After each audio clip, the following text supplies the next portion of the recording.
Welcome to the Roar Room, truth on the mic. Healing the soul, we rise and ignite.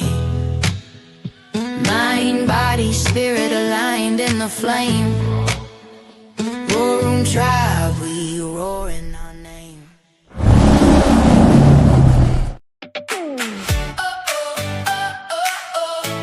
The mushroom ladies tonight.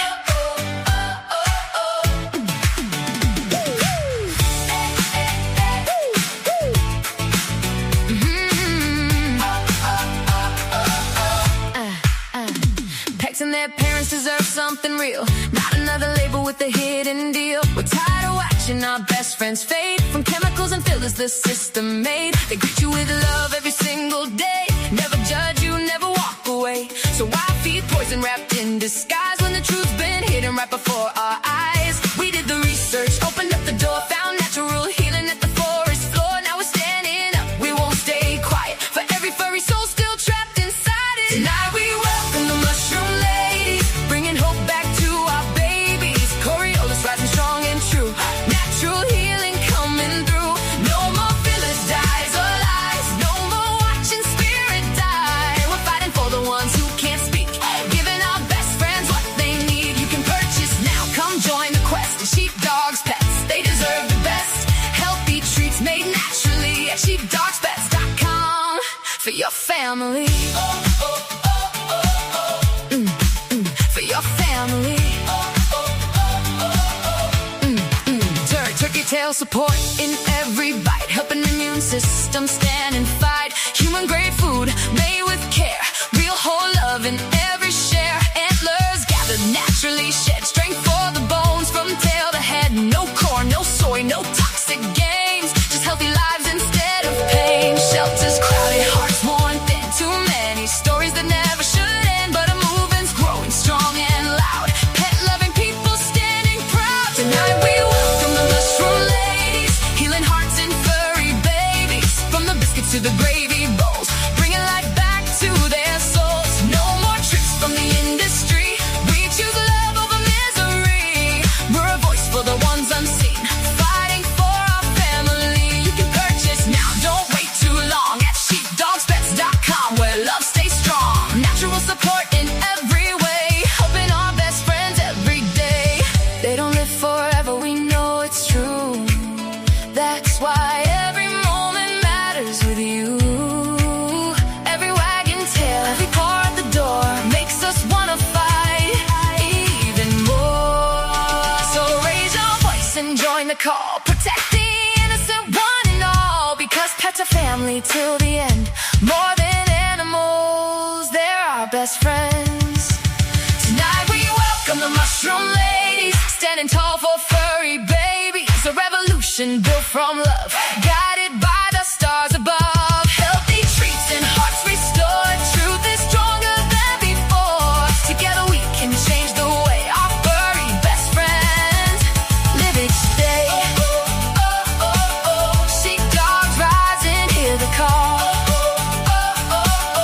Love and healing for them all. Visit sheepdogspets.com today and help your furry family stay. And there you go. What do you think, guys? Welcome. To the War Room. Hey, we just need Facebook. You just need.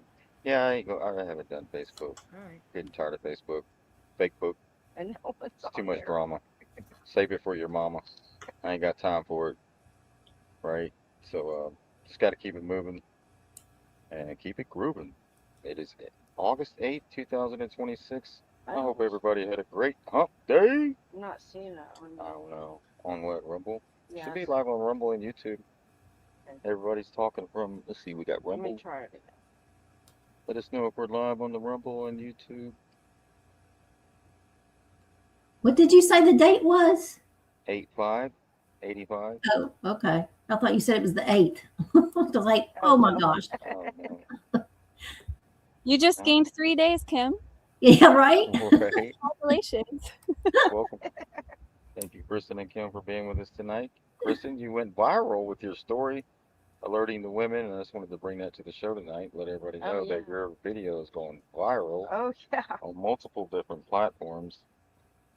So everybody wants to thank you for sharing your story Yes. and what you Yeah, went through. And thank you. It was difficult to share, and I was really nervous, but I just felt God telling me, to get it out there to let people know. And yeah, I think it has almost 20 million views on through all the shows and the platforms that I've been able to see it on. So I'm just thankful that it's helping people more than anything. Wow. 20 million. yeah, Wow. at least. And here's one of the channels. I'm going to share this channel with everybody. He specifically focuses on situational awareness. Yes. Um, What to and look out for, different yeah, stories. you got 180,000 views in 2 months on your situational awareness. She drugged me inside this Walmart. A woman was shopping at Florida Walmart when a stranger claiming to be a missionary handed her 2 books wrapped in what looked to be cloudy plastic. Go on to tell your story. That's Huge. awesome. That's awesome. Yeah. Because people they need to be aware of these different situations. We go about our day just doing things, not really Oh, thinking about goodness. those kind of things. And They you just, never think it will happen to you. You just, Exactly. even as it was happening, I was so grateful. There was a pharmacy right there, and I went to the pharmacy and I just kept asking, is this even possible? Is this even possible? And she was like, absolutely. Mm. They're taking these prescription drugs and they're lacing them with a lot of chemicals and stuff to make it absorb and amplify its effects, and it works really, really fast. Within about less than a minute for me. So Wow. it's a real thing, and the drugs themselves aren't dangerous. It's what they're being combined with. It's the chemicals that they're being combined with. I mean, I had a fever for 2 days. I slept for 2 days straight and had a fever for 2 days. Oh my gosh. My body was trying to get it out of my system from just I that bet. quick exposure. Touched it for, I don't even know how long, maybe 30 seconds. I held it for maybe a minute, and then I handed it back to her. And crazy. That's scary. yeah, they just didn't know which Walmart, so they sent the alert out for the whole area of Fort Myers. There's Right. 3 different Walmarts. So, It was happening in multiple Walmarts, and if you can see all of the locations, they're all very near interstate on ramps. If you uh, look at each of the locations, mine was in Fort Myers. And yeah, people asked me. I did file a police report. I did get the drug testing and everything. So, everything was handled properly. But it's what has really shaken me is not only that this has happened to me, but then as I posted this just on my TikTok channel alone, I don't post anything on there ever, and I posted it and it has 7.2 million views wow. on my TikTok page. And if you read the comments, there are so many comments of other people that this has happened to.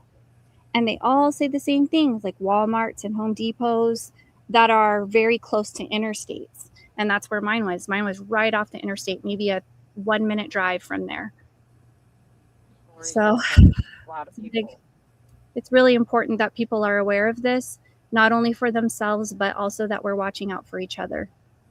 That's it. That's what That's it. the guy that presented your story here was saying, that we have to look out. And I just want to add this at the end right here, right up when you got through. Piggyback off of what she said. And that's one of my major goals of every video I make, is to bring awareness for everybody to come together and protect each other. You know what I mean?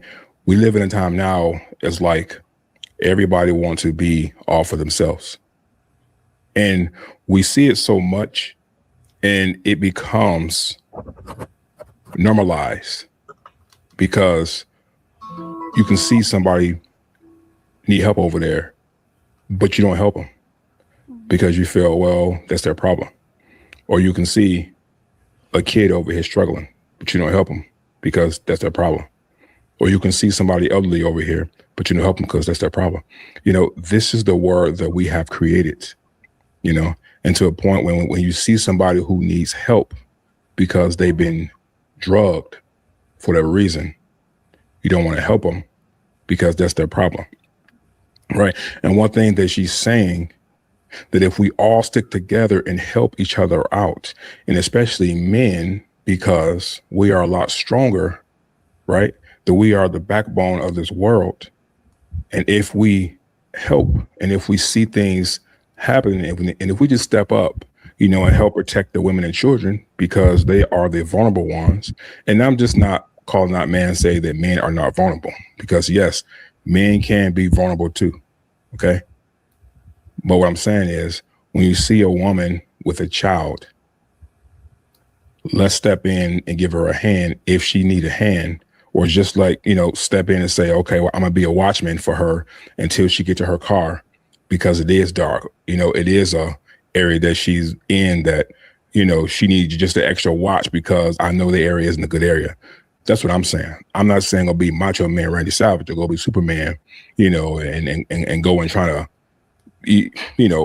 put a cape around her. I'm not saying that, but I'm saying it's just to be a watchman, just keep an eye out on her, just to make sure that nothing's happening to her. And if you do see suspicious activity, just be, a voice to let her know or somebody know that, hey, I'm around.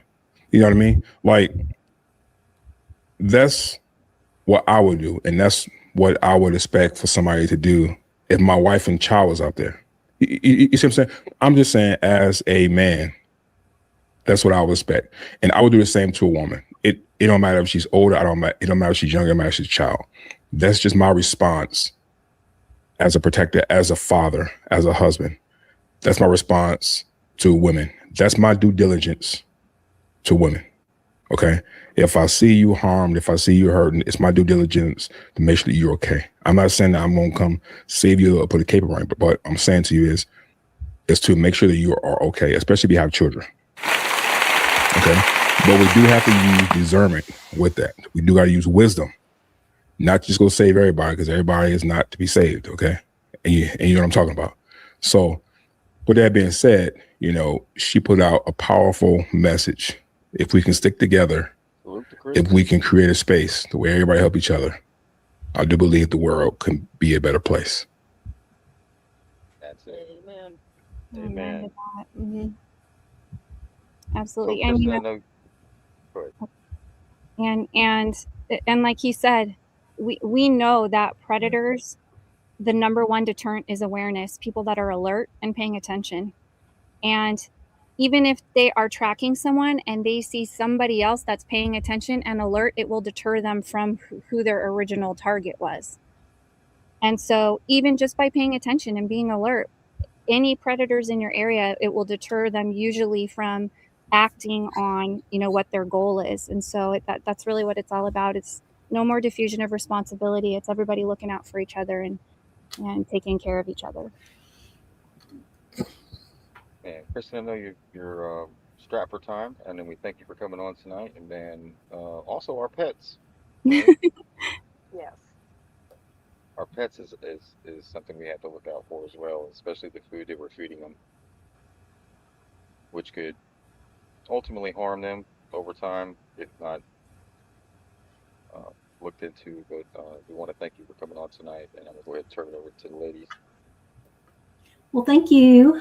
And again, thank you for having us on. We're so grateful for everything that you teach us in this community, and every broadcast that you do.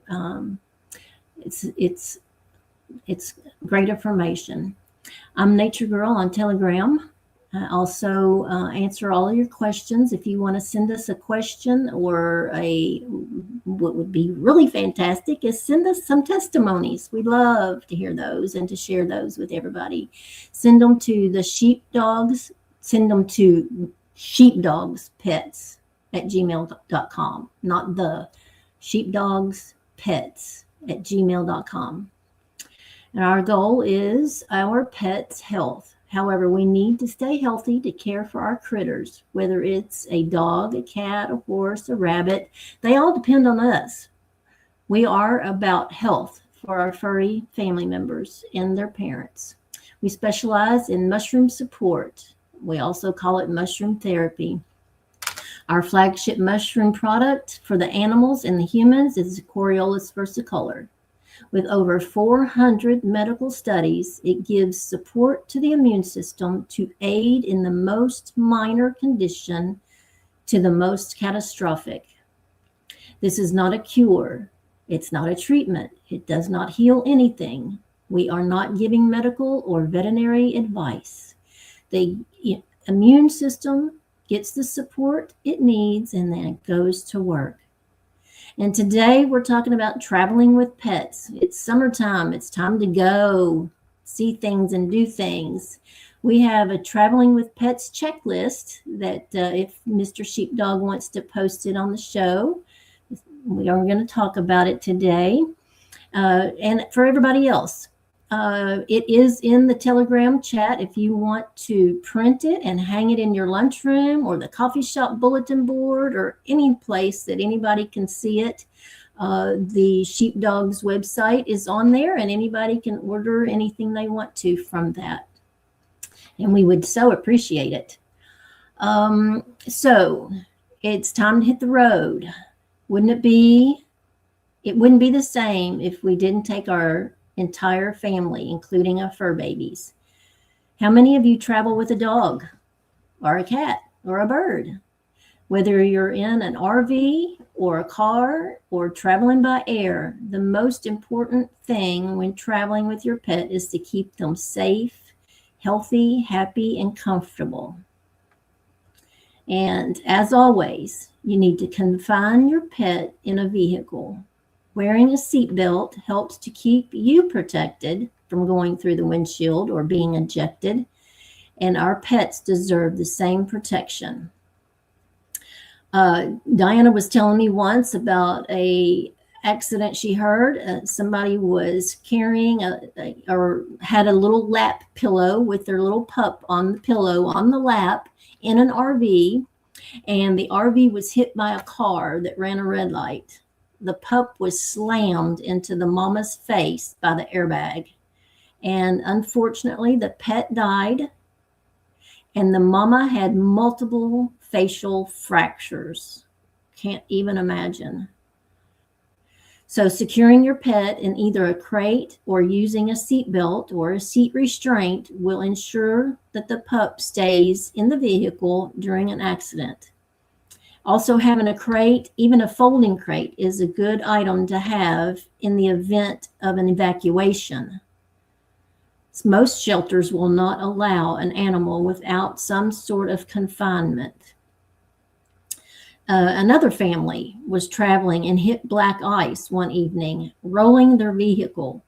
3 pups were ejected from the SUV. One pup took off running on the highway, and it's the fight or flight, the natural instinct for them to run. And this resulted in the pups being hit by a car. And I know that happens because I live about 1.5 miles from the interstate. And it was the talk of the town. There had been an accident, and this dog had been roaming for weeks and weeks before anybody was able to finally get a hold of it. People attempted, but it just kept going. And I can't imagine how frightened it was. I think finally somebody got to it, but whoo-wee. Anyway, all pets should have visible current identification, including a current phone number for wherever you are. Everybody carries a cell phone now, so that's, putting your cell phone on there should be good. Microchipping is also advised. However, only shelters and hospitals have a chip reader. So if you're in an RV park or a hotel, use a piece of tape or a temporary tag with the RV space or the hotel room and number, or the hotel name and the room and on there, so they can maybe know where to take it. This can get a wandering pup returned quickly. There are many find your pet technologies available, items such as AirTags, GPS finders, and such. In the event you lose your pet, have a current photo with you for your lost pet flyers. And let's turn it over to Kristen. She is certified in mycology, certified in pet nutrition and other And our other mushroom lady is traveling today, so she can't be here. Coincidence of her traveling while we're talking about traveling with pets, huh? Right? Did she have her checklist with her? Absolutely. Thank you so much for sharing that, Kim. And, I hope you know how important these things that we're talking about are. Unfortunately, hindsight's 2020, and we want to avoid people having to deal with those really tough situations after something catastrophic has happened. And so we like to just make you aware of what you can do. And we talk a lot about having a go bag for your pet with food and medications, your medical records, health certificate, rabies certificate, any titer test results. Something that Kim is very good about is she has a tick puller on her at all times. Right. Able to pull those ticks off. Also, it's good to have maybe some type of Benadryl or something like that in case of a snake bite or a bee sting, and some side cutters. And then, of course, a little first aid kit with gauze and tape for wounds and a muzzle in case your pup gets hurt and needs to be restrained. Or if you're going to go to a wooded area, have a brush vest to prevent burrs and foxtails. I don't know if you've ever seen what the foxtails do. It is really detrimental to them, especially if there are a lot of them laying on the ground. Booties can be really helpful for the burrs and the stickers, and also for heat and rocks, anything that might agitate their little paw pads. Now, if your pet does get bit or stung, make sure you get a good description of the attacker. Like, take a picture of it. Sometimes people will swat it or catch it and put it in a jar or a box or something and get to a vet. It's so much more helpful for them if they know exactly what they're dealing with. And if you can't take them to a vet, if you can at least call a local veterinarian hospital and describe the bite or the sting, a lot of the local vets know which indigenous animals they're dealing with, and that can help to expedite the treatment because then they're not guessing. Now, if you are going to be in an area for more than 24 hours, know where that local animal hospital is, and you can do a little research. A lot of times when you go online, you can look up the local threats. For example, in Florida, there's a toad that is called the cane buffo toad. And if your pup even just smells it and touches it with its snout, it can be fatal. So knowing these things ahead of time can be really helpful because you would not think that a little toad would be harmful for your pet, especially with your pet just checking it out to see what it is because they're curious. Also, we always encourage you to look up the local leash laws, but no matter what, I usually leash or tether our pup, especially if you're at like a campground or something like that. You can get a 25 to 100 foot tether, and that can give your pet the freedom to run and play, but also gives you the control to reel them in if there's a situation that's dangerous. Just like Kim was saying, the flight and fight syndrome can happen with something as quick as a car backfiring or a gunshot or fireworks. They see a rabbit. A pet can get into trouble really, really quickly. They see a little critter and take off after it, or they see a snake. So Diana shared a story of a 2-year-old golden doodle that was on a family outing, and the kid was actually holding the leash in a quiet part of the desert. Out of nowhere, a military helicopter flew over, and it startled the pup, and he took off, and the kid couldn't keep control.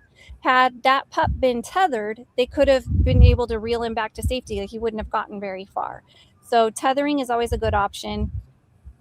Now, it's also our responsibility to keep them healthy while we're on the road.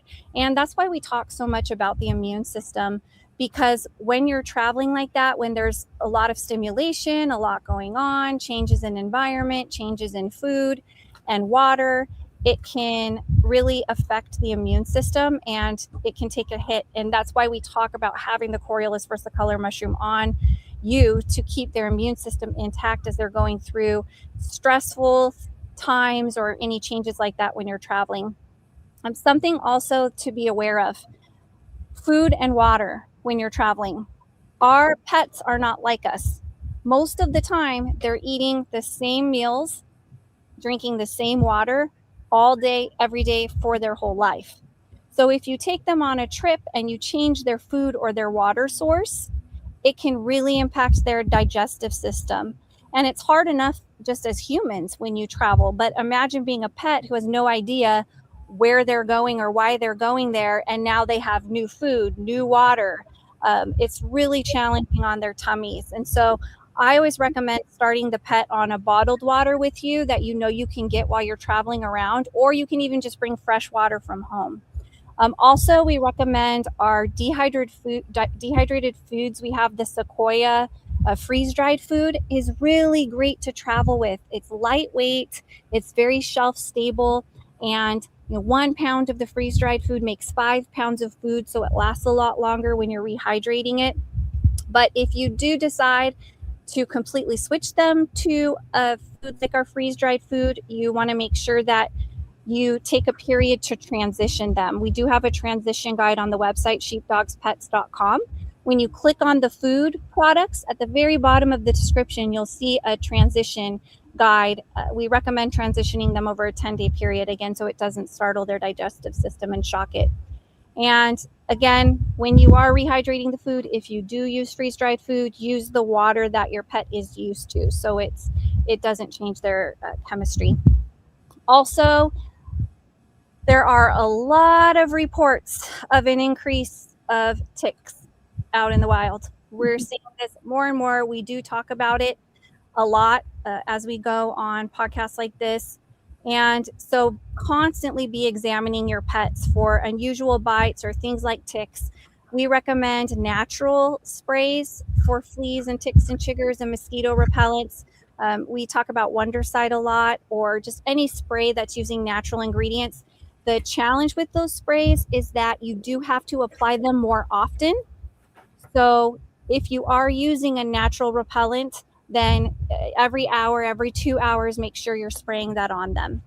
And when they are bitten, especially while you're traveling, it just adds stress to their immune system. So we want to make sure they're getting the Coriolis versicolor mushroom, through the special sauce or the mush puppies or the Mojo, some type of treat like that. So we're keeping their immune system strong. Another challenge when you're traveling with your pet is anxiety. Sometimes people think their pets get motion sickness when they go in the car. Most of the time, it's not actually motion sickness. It's anxiety or fear. They get really, really worked up and it causes them to throw up. And so there are different ways you can be proactive with your pet. There are traditional medications that can be prescribed. We try to steer away from those because those can be hard on their liver and their kidneys. So we use treats like the chill doggies that have the lion's mane mushroom in them, and just a calming blend of ingredient like passion flower and lemon balm and organic catnip, all things that will naturally chill the doggy, as Diana likes to say. So those are a great option. You want to give it to them about 30 minutes before you leave. It won't sedate them. They're still alert. They're still aware. It just calms them down and they're not having that hypersensitivity and they're actually able to enjoy themselves. Now, there are also ways to keep them happy and comfortable. If you're staying in an RV or if you're in a hotel room, good familiar smells from home can be really comfortable for your pets. So if you bring a blanket or sheets or pillows that are not freshly laundered, that smell like your home, or your pet's favorite bed, it helps them feel more secure. It's a happy reminder of home. Also, we recommend bringing pet shampoo, as there can be times where your pup might need an outdoor or might need a bath from being outdoors. We really like the natural shampoos, like the oatmeal shampoos are usually better for them. And if they do have a pen outside, make sure you're watching them and they have some type of shade from the sun. For those of you that are brave enough to travel in an RV with your cat, Right. I do have a friend that went on a trip with her 4 cats and 6 children. I was like, you are the bravest person that I know. It's good for them if you can actually teach them to walk on a leash or a harness. It does take time and patience to teach them this, but they really do need some fresh air and some time out of the RV. So that can be really helpful for them. And I don't know if you can hear the water behind me. We're actually at the lake right now with our grandkids, but no summer vacation is complete without some swim time for the pups. So if they are swimming, please supervise them. They can get overtired, overheated. They can get dehydrated quickly, even when they're in the water. When they're caught up in the fun and the excitement, it's really easy for them to get overexertion for them. So make sure that your pets have fresh water that they're used to. Make sure that's available for them. Always have a life jacket on your pup, even if you're in shallow water.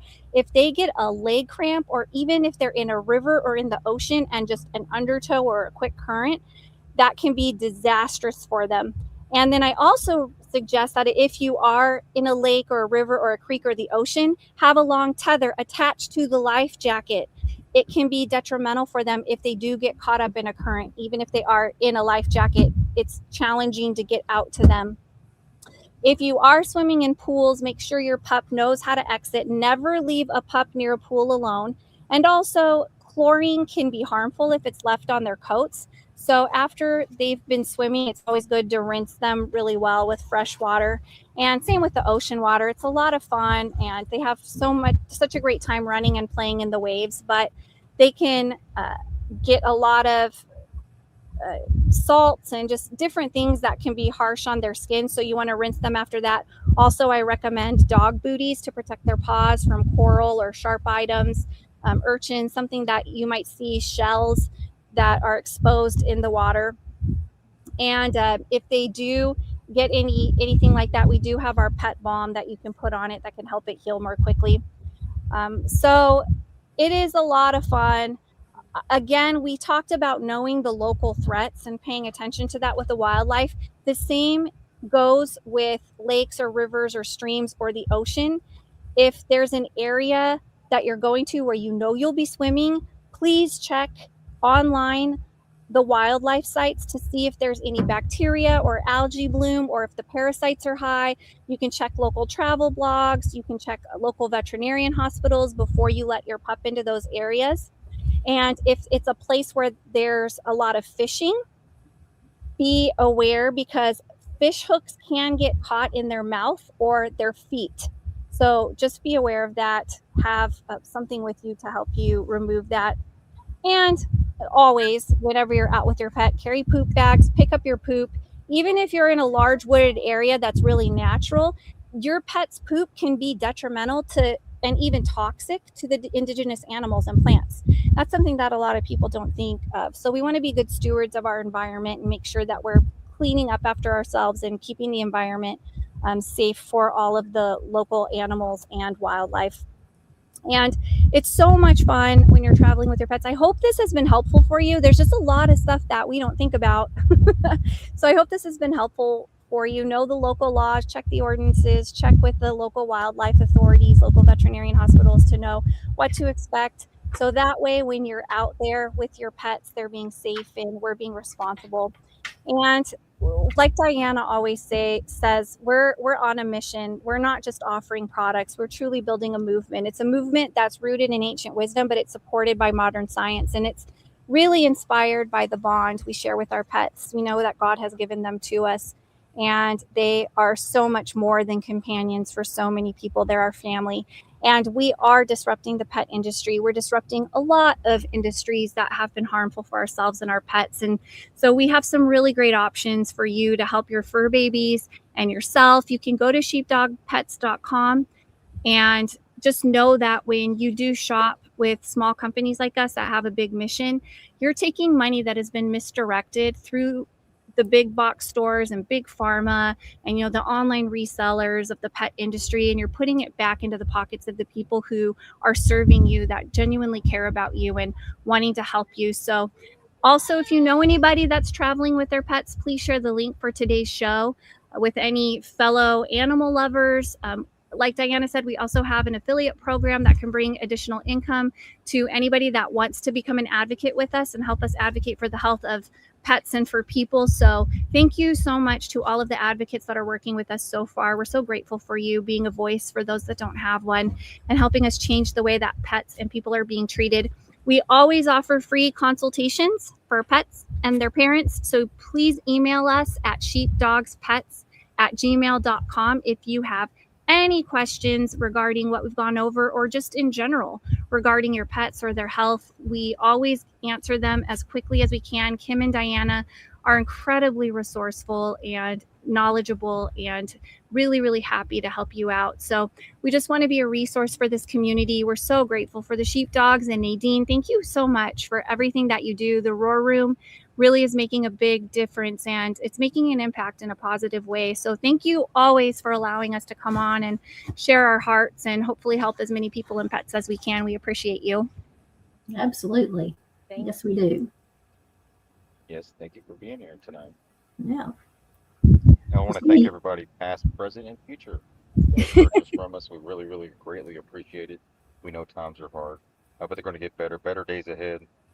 Uh, so again, I want to thank you for coming on tonight, and hope y'all have a great rest of your day. Unless y'all have anything else that you want to bring.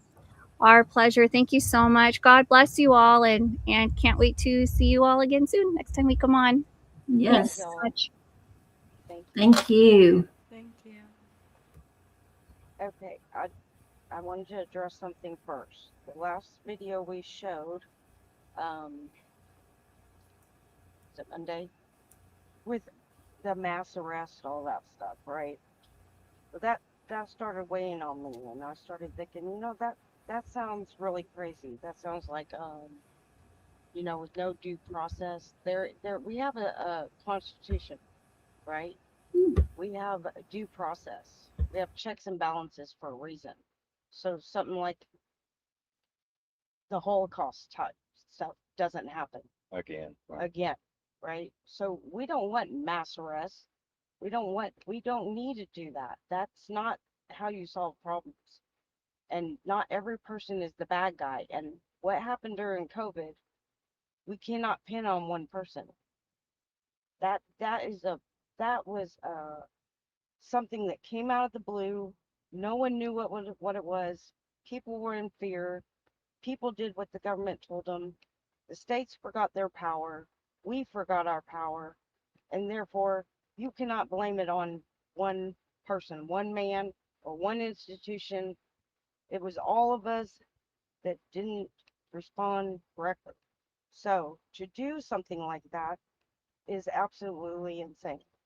And we cannot let that happen. And to arrest all policemen, same thing.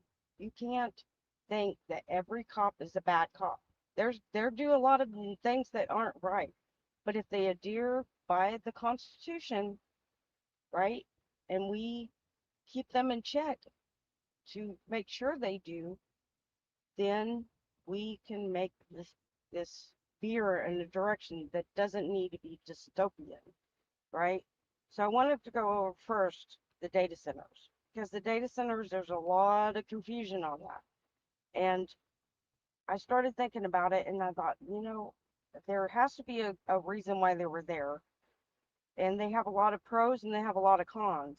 But the thing is when we don't know about something and something is brushed out in front of us, with no knowledge, everyone gets into panic mode. They get into a lot of fear, and then we will make decisions that could be very catastrophic. So we must educate ourselves on what these are, the pros and the cons, and how to go about correcting these things. So let me just read first of all, there's two movies I posted. It was part one and part two of the movie Atlas Shrugged, right? And it will kind of give you an idea of a dystopian type thing and how authoritarian government, and it even is about the United States, how they rushed in the movie is they rushed out a trail system, but it caused all these railroad derailments, and it caused fires and all these issues. So they tried to slow it down, but in doing so, it created other issues. So it's kind of the same thing with the data center. So we have to be very, very careful on how we approach this and what we're asking for. And I think that's why Trump said, be careful what you ask for, right? So we're focusing on the wrong things. We're focusing on the political theater. We're worried about what Trump's saying. Trump is he's the president. That's it. He does not have all powers that we think he does. Kind of like in the Wizard of Oz, right? The states have the powers and they're Authority. and the authority. So it doesn't matter what he says. The states have the power. We have the power. That's what we got to remember. We can shift these things, and AI can be good. It can be good and it can be very bad. It can be helpful.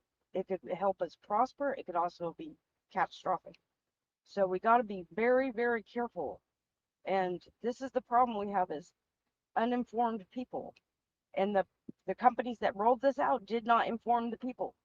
So we have to look into these things. So I'm going to start with the rapid expansion of modern day data centers, the full impact, the risk, the collapse scenario, and how to turn them into a national strength.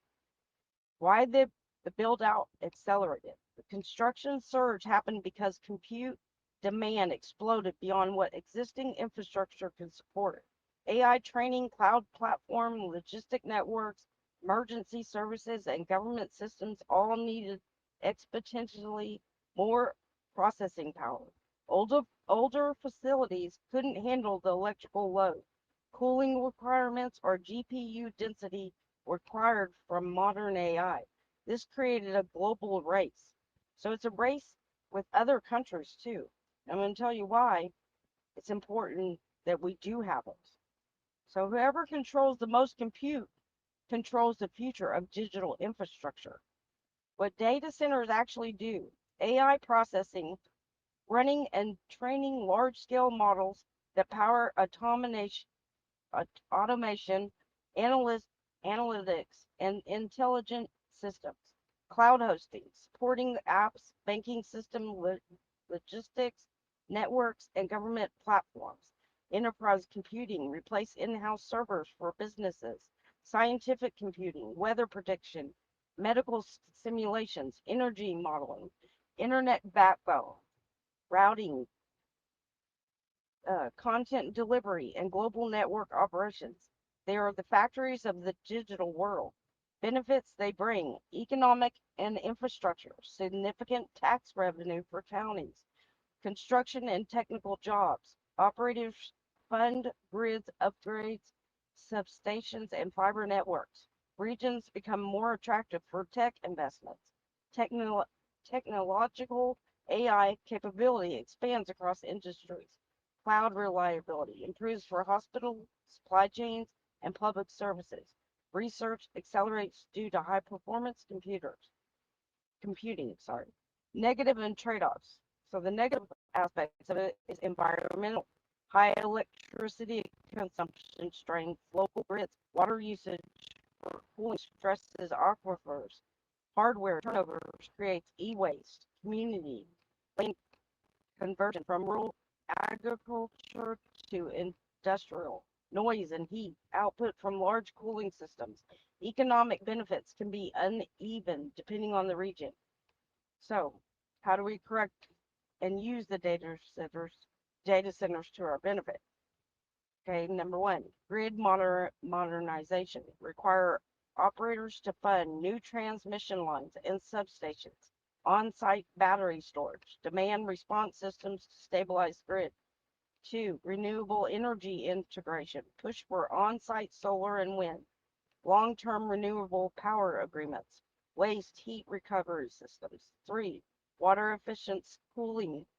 Adopt cooling systems that cut water use by up to 90%. Closed loop cooling. Liquid immersion cooling. Air cooled designs where climate allows. Community benefits. There's benefits also. Agreements that can be negotiated. Negotiate job quotas for local residents. Funding for schools, emergency service, broadband, limits on land use and noise. Zoning replacement reforms. Place centers in areas that minimize disruption. Industrial corridors away from residential zones, preserving farmland and natural areas. Six, circular hardware life cycle requires operators to recycle servers and GPUs, refurbished hardware for secondary markets, reduce e-waste through modular designs. Dangers if data centers are completely removed. This is what can happen. Removing data centers entirely would cause systematic collapse across multiple sectors because they're a foundational infrastructure. So the infrastructure was put in there because our other infrastructure was old and they hadn't upgraded or anything. So it was rushed in there. But we if we remove them, that could collapse society completely. People would starve, there'd be all sorts of chaos. So this is why it's very important to understand what they are and what would happen if we remove them. So a lot of these data centers, they put the, what's it called? Minimum. Monetary, momentary. It's hard to pronounce. Yeah. Monetary. Where they put like a pause on it, Yeah. right? So, Yep. and which is good because people need to understand, but we can't pause it for so long, and I'm going to tell you why later. So, internet failure. Most website apps and online services would stop functioning. Streaming, banking, email, cloud storage, and communication platforms would go offline. AI systems would shut down. All modern AI models, which everything's on AI pretty much now, rely on data center compute, automation, logistics, optimization, and fraud detection, and medical AI tools would cease. Economic collapse. Global markets depend on data center driven systems, banking transactions, supply chain management, retail inventory systems, shipping and logistics, manufacturing automation. Removing data centers would cause economic paralyzation. So government and emergency service failure. Critical systems rely on data centers like 911 routing, 911 routing, weather alerts, disaster response coordination, public records, social services, military communication network. You see how bad that could be? These would fail or become severely degraded. Scientific and medical research halts. High performance computing is essential for drug discovery, climate modeling, genetic research, energy simulations.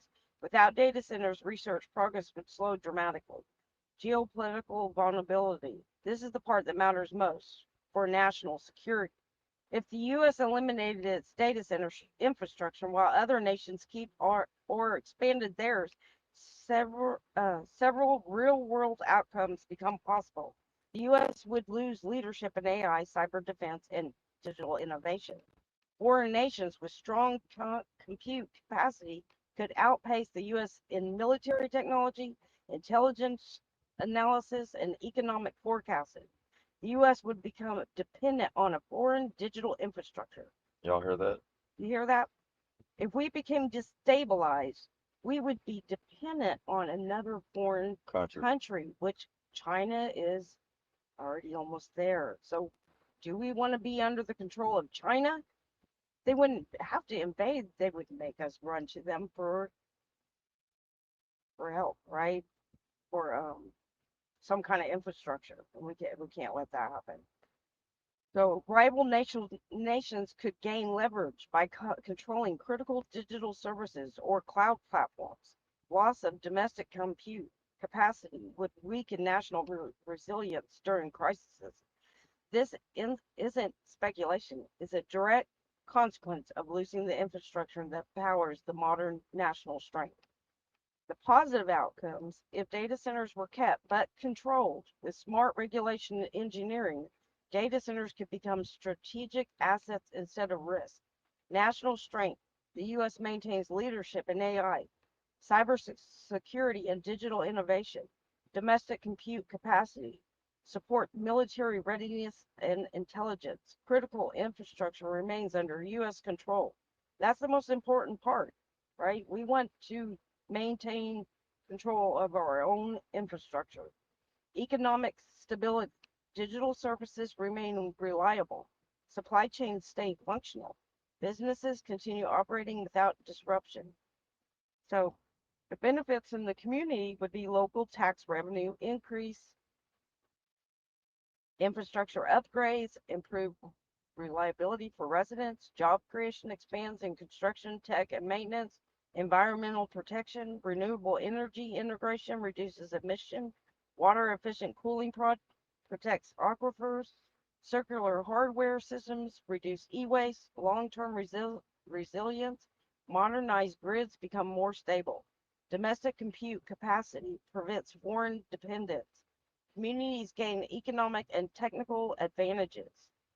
So data centers are not optional infrastructure. They are the backbone of the modern economy, national security, and digital life. Removing them would cause economic collapse, cripple emergency services, halt scientific progress, and create geopolitical vulnerability. So keeping them, but regulating them intelligently, transforms them into engines of national strength, community benefit, and technical leadership. So another thing we have to think about is these data centers also can act as background generators. So data centers already maintain enormous backup generation fleets. Northern Virginia facilities operate at 10,500 diesel generators, totaling 27 gigawatts of backup capacity.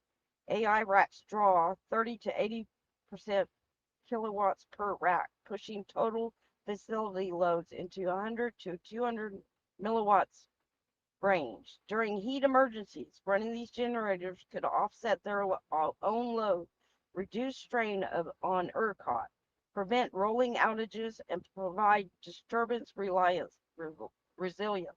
This is why policymakers are asking whether data centers should support the grid during peak heat. So right now, as you see, it's very, very hot, like really hot. So do we want rolling blackouts?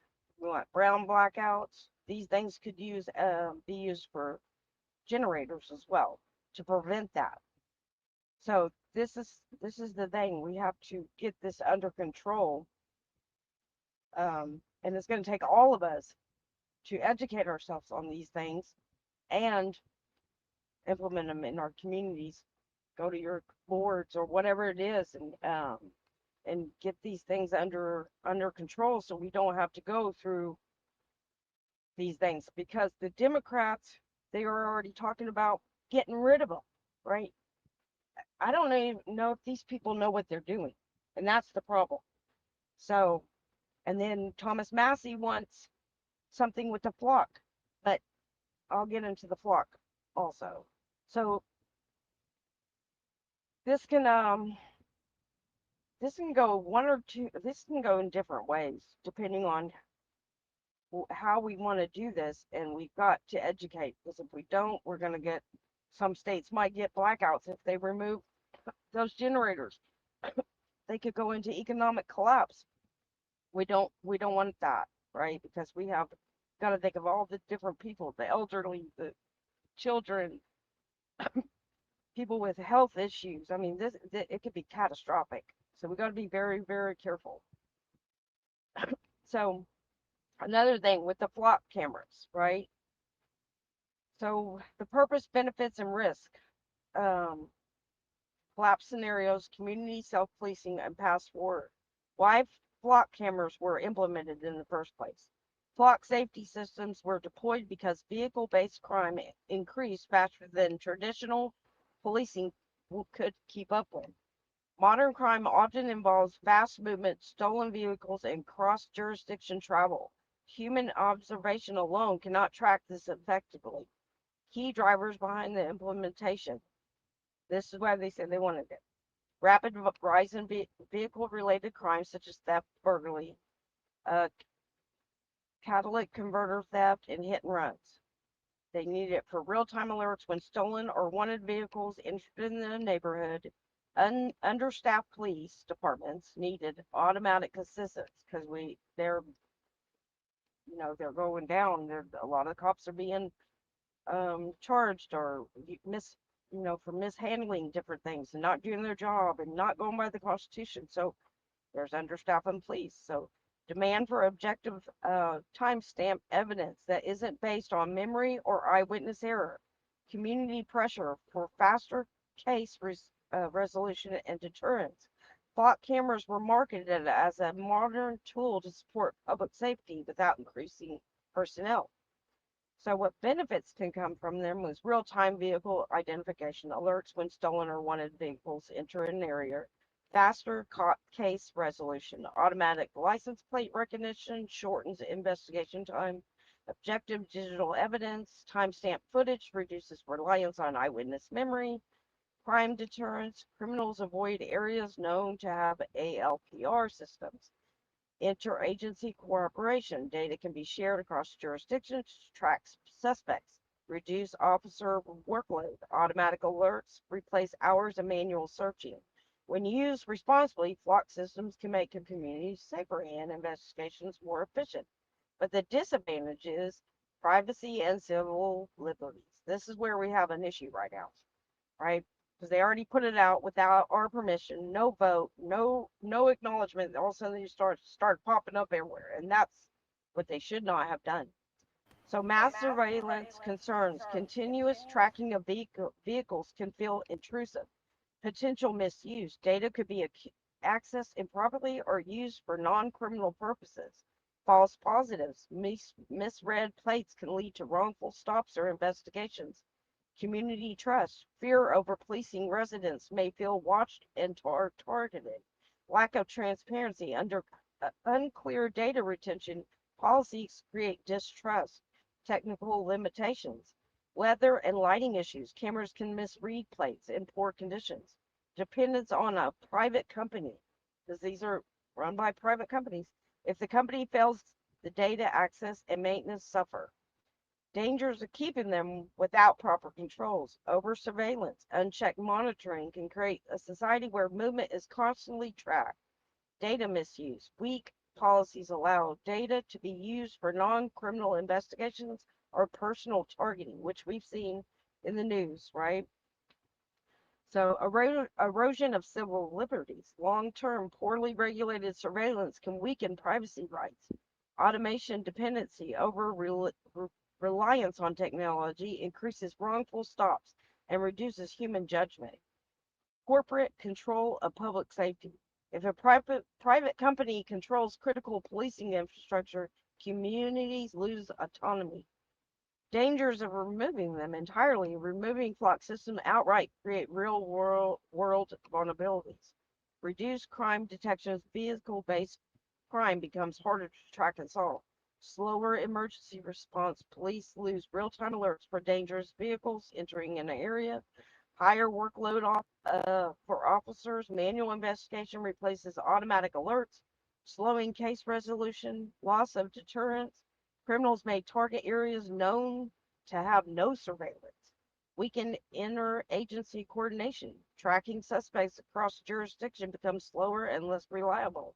Removing them doesn't eliminate surveillance, it eliminates the most effective form of vehicle-based crime detection currently available. Community self-policing under constitutional principles. This is a third path. So, a third path exists, community-based policing grounded in constitutional rights, especially the principles of local autonomy, civic responsibility, and the right to assemble. This approach emphasizes, number one, local watch groups. Residents organize volunteer patrols, neighborhood watches, and communication networks. These groups operate transparently and cooperatively, not as vigilance.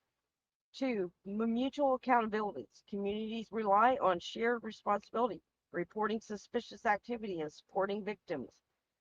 This strengthens social cohesion. Cohesion. I can't say that. Cohesion. And yeah. Cohesion. And reduce reliance on external surveillance. Constitution protects, community policing respects. The Fourth Amendment protection for unreasonable searches. The First Amendment right to assemble and communicate. The 10th Amendment local powers not delegated to federal or state authorities. This model keeps power in the hands of residents rather than corporations or automatic systems. 4. Local training and preparedness. Communities can host workshops on de-escalation, emergency response, legal rights, communication protocols, neighborhood safety strategies. This builds capability without creating a surveillance state. 5. Direct cooperation with law enforcement. Community groups can coordinate with police when needed, providing information without relying on automatic tracking. Strengths of constitutional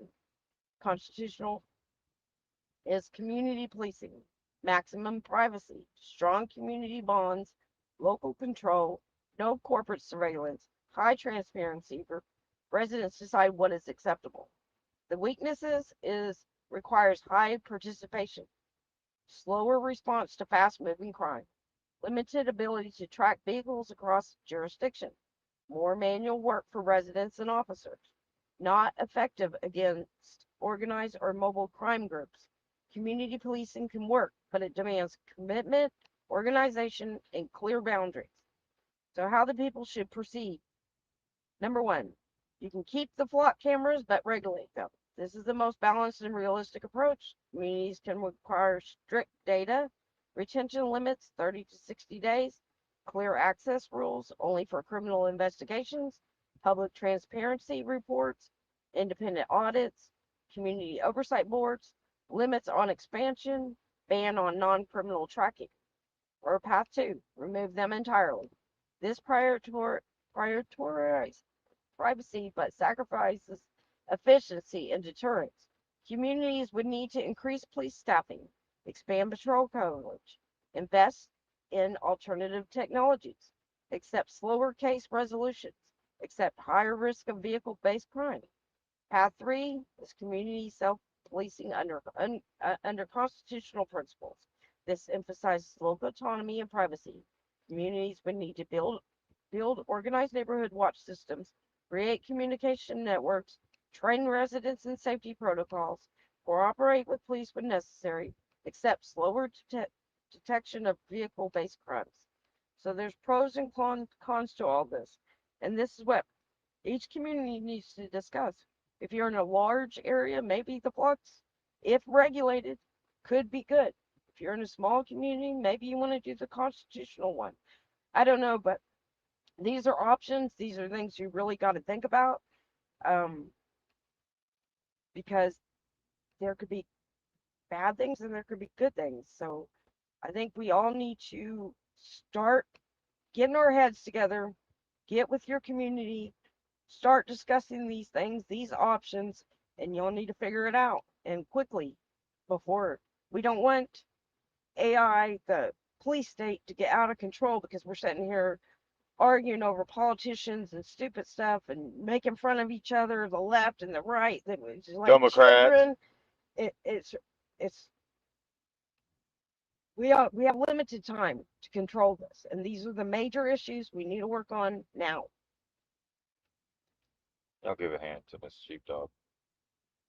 There we go. So we did the pros, we did the cons. You got to do both. Can't put people in fear of something of the unknown, right? People have the power and the authority in the republic. Long live the republic. Right. So we still have our constitution. We just need to implement it. We can implement these things. We can make AI bend to what it is we want. Right. So it sounds like there is no way, but there is, and it's our constitution, Bill of Rights, our rights, and the communities coming together and making wise decisions based off of information, factual information, not conspiracy theories, nothing, none of this crazy stuff. We need to stick with facts and solutions, right? I was reading that that a bunch of Republicans are trying to stop some of these, what they think are weather modifications. Well, I looked into that, and it comes to find out that there is, um, there is something to that, but there's also a lot of conspiracy that's making people go in fear and want all this stuff taken down, which they said if that's taken down could cause major weather events like tsunamis and really bad stuff. So I think this might would have been happened in the past, that things weren't controlled right and are trying to remove, and it created things. So we have to be very careful. We have to do our due diligence to look into these things and not just jump on hype or fear, or we're going to ask for the wrong things that can devastate our community. And as you can see right here with the weather mods, they were able to get what we've been going into a drought here in Corpus Christi, Texas, and the water's coming back. So I want to play a little bit of this. This is some good news for Texas. The water is rising back. It's because of the rain up north that's coming down and helping the people down in South Texas. So here's some little bit of Here footage. under the Highway 534 bridge in Mathis, Texas, baby. Well, it's August 4th. Yeah, so I want to shout out the channel here. This is only 4 more feet to go for Lake Corpus Christi. Is now 68% full. This is from LV Outdoors. They have about 11,000 subscribers. Please click like and subscribe if you enjoy the content. And the river is still rising. The Nueces River is flowing into Lake Corpus Christi. It was at 58% full yesterday. It's at 68% full right now. It's a 10% increase in 24 hours. Full pool elevation is 94 foot. And the elevation is at 89, a little over 89 foot right now. Right now. So you're looking at a 4-foot rise to hit full pool. The water's really coming in. I think it can happen. So Corpus Christi, Texas is beautiful, beautiful, guys. If you've never been, you gotta go. Best fishing in the world, guaranteed. Beautiful, beautiful area. This is home with Selena, right? So the water's coming back in. People are happy. Starting to see a rise.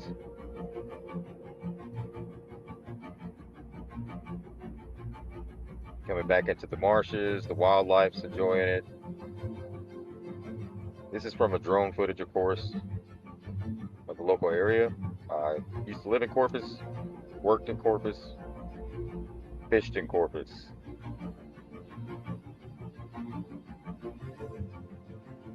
So I wanted to bring a little something positive tonight versus the negativity, constant showing of fear, drought, despair. Definitely need a 4-wheel drive on the beach. There you go, Tommy. I posted Kristen's video for you guys. You can also go to her she has a TikTok. Yes. I posted it on Telegram too. Beautiful land. Now people can walk out on their piers and actually throw a line out. Got the water coming back. This is from the floods.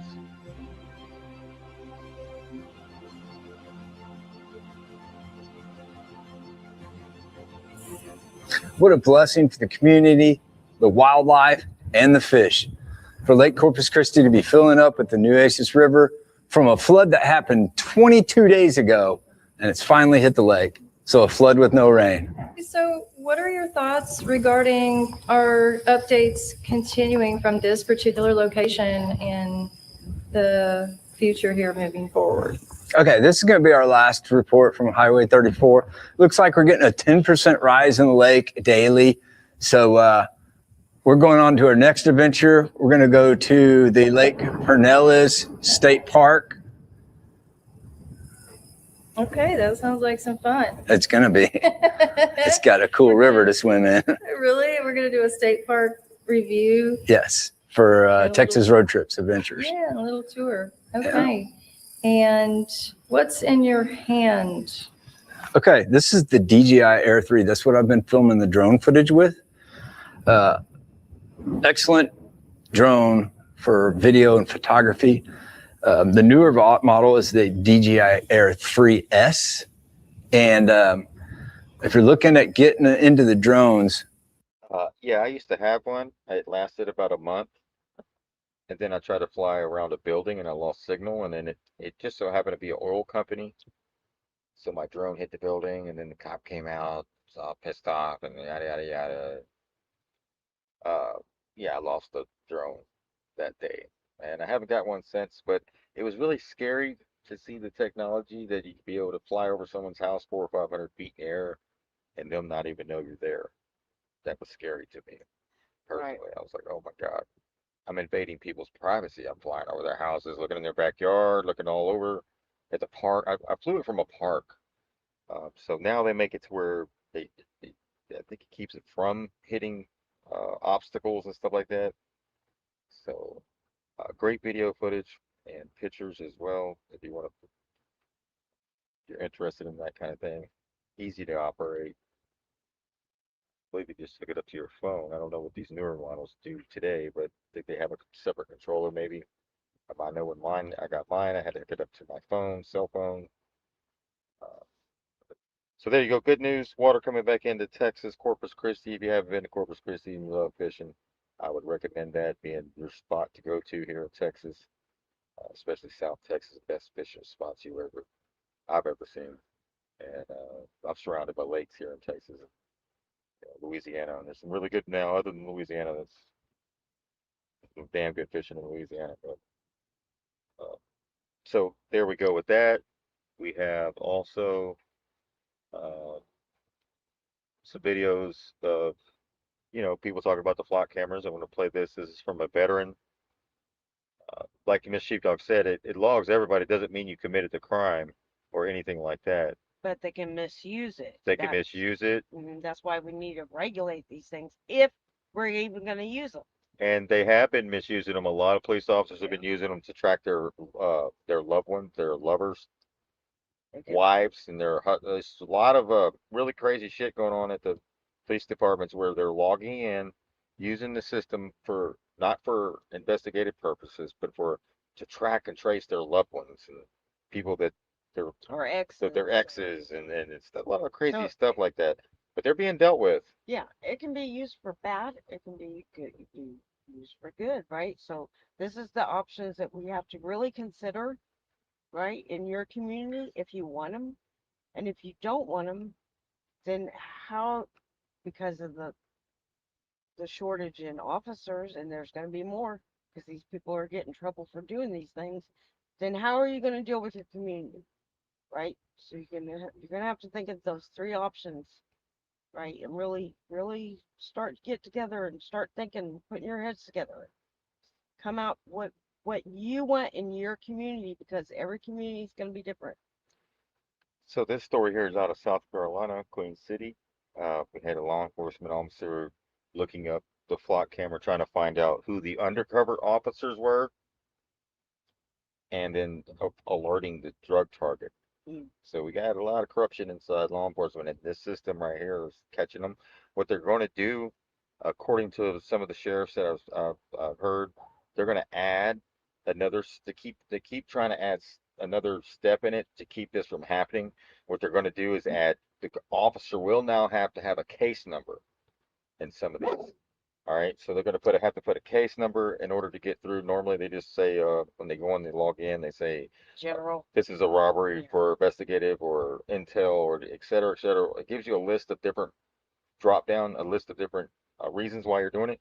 But now they're going to try to add you had to put in a case number. You got to actually be no shit investigating and then have a case number to go with it. Right. So that's the type of limitations group that they're implementing, but we need to look at look at everything and make sure these things are implemented. Like Linda said, find the missing children, right? Yeah, I mean it can be used for that. Like I said, there's pros and there's cons. So we really got to think about these things. They basically set them up because they could have put that kind of thing on there in the first place. That's what I would have done, but they set them up by not having them do it in the put the numbers in for the case that they're working on. Right, that's the problem. First of all, they put them out without the public even knowing. That's what alarmed and that's what's scaring everyone. Then now they're learning about what they're doing and they don't like it, right? Like Monkey Work showed all what it does, and right. So we got to get a hold of this. All right, so here's a little report out of South Carolina, another beautiful state in America. South Carolina's beautiful. All right, now to flock cameras. I had my stories out of order. Yes. So we have all seen, there's been a lot of flock camera in the news recently. A lot of people having distrust with the information that officers can get from flock cameras. Well, now we have a Charlotte-Mecklenburg police officer who has been arrested, accused of using the flock system and another state database for a non-law enforcement purpose. Non-law enforcement purpose. The affidavit says that he was sending a drug target in an operation. So the person who they were doing surveillance on essentially sent that person, allegedly, the license plate for an undercover officer. Y'all hear that?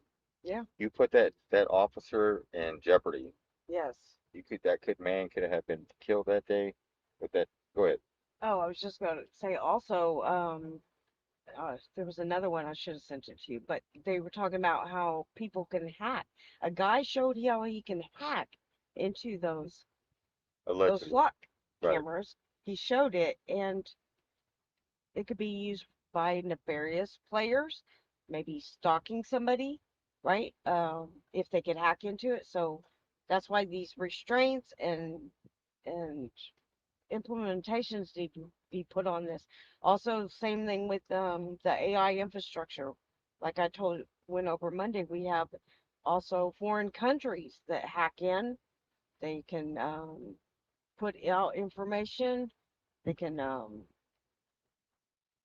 do something to our infrastructure. So all this stuff, it's very critical, really. We need to get a hold of all this. Vehicle. Pretty crazy. It was. And again, I support good law enforcement officers, not bad. Right. And this is the one that tonight we're bringing is not good. I consider him bad. And he put a lot of other fellow officers in jeopardy. Right, it's not good. Placed on administrative leave. The officer's name is Seth Elliott. And I mean, just we've talked a lot about just the misuse of these cameras and the concerns from residents that they're all over the place and they're kind of warrantless. Here's how he got caught, supposedly. The SBI contacted CMPD for a completely unrelated investigation. And they noticed in like mid-June that he accessed the Flock network for those non-law enforcement purposes. Yes, worth noting, CMPD does not own or operate any Flock cameras. They just have an agreement with other agencies that they are able to access their cameras for Flock is investigations. a private company out of Georgia, too. So that opens up a whole nother can of worms as well. It's a class 1 misdemeanor.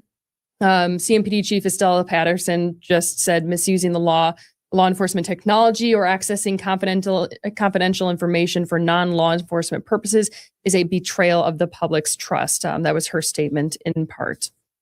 Queen City News.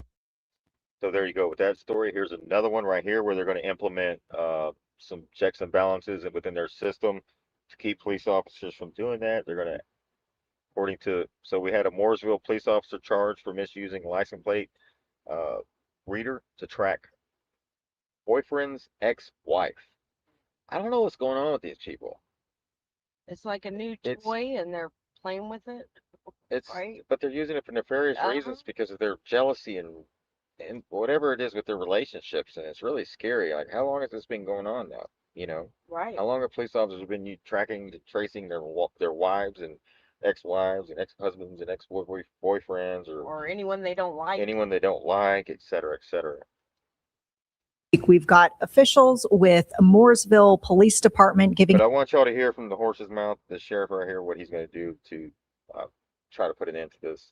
I've never seen so many law enforcement officers being held accountable before, so that's very commendable that they're actually addressing it versus allowing it to continue.